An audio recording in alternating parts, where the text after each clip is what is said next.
अब पुष्पक विमान में प्रभु दंडक वन को आते हैं और दंडक वन में जितने भी मुनियों के आश्रम थे सब में जाकर के सबको प्रणाम करते हैं। फिर वहाँ से चित्रकूट की ओर जाते हैं और इस समय वो अगस्त जी से मिलते हैं, उनको प्रणाम करते हैं। जय श्री राम दोस्तों, आज हम लोग श्री रामचरितमानस लंका कांड की आखिरी 2 चौपाइयाँ 120 और 121 पर हैं। प्रभु अब वहाँ से त्रिवेणी की ओर जा रहे हैं। सबसे पहले गंगा जी रास्ते में आती हैं, उनको प्रणाम कराते हैं। यमुना जी को प्रणाम कराते हैं, सीता जी को बताते हैं कि यमुना जी कलयुग के सारे पापों का नाश कर देती हैं। गंगा जी भी सब लोगों का मंगल करती हैं, उनको पवित्र कर देती हैं। और फिर त्रिवेणी प्रयागराज, जहाँ से तो प्रभु श्रीहरि के धाम की सीढ़ियाँ शुरू होती हैं, ऐसी लीलाएं बताते हुए वो वहाँ से त्रिवेणी पार करते हैं और गंगा घाट से इस तरफ को आते हैं।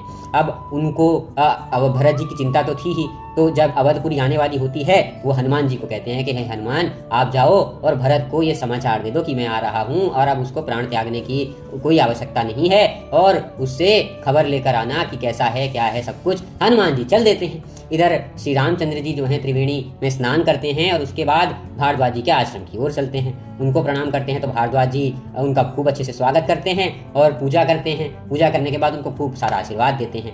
अब ये जो खबर है कि राम जी आ गए हैं, ये निषाद राज को पहुंचती है और निषाद राज तो खुशी से बावले हो जाते हैं। वो कहते हैं कि मेरे प्रभु आ गए, मेरे प्रभु आ गए, और करते हुए नाव निकालो, आओ नाव निकालो, और ऐसे करके वो राम जी की ओर दौड़ते हैं। और जब दौड़ते हैं मिलते हैं तो कहते हैं कि हे प्रभु, आपको नमस्कार, आपको नमस्कार, कृपा करके मुझे आशीर्वाद दीजिए कि आपकी भक्ति मिलती रहे। आप तो वो हैं जिनकी ब्रह्मा जी और शिव जी पूजा करते हैं, कृपा करके अपना आशीर्वाद हम लोगों पर बनाए रखो। हे प्रभु, मैं आपको नमस्कार करता हूँ। इस तरह से वो प्रभु के साथ जुड़ जाते हैं।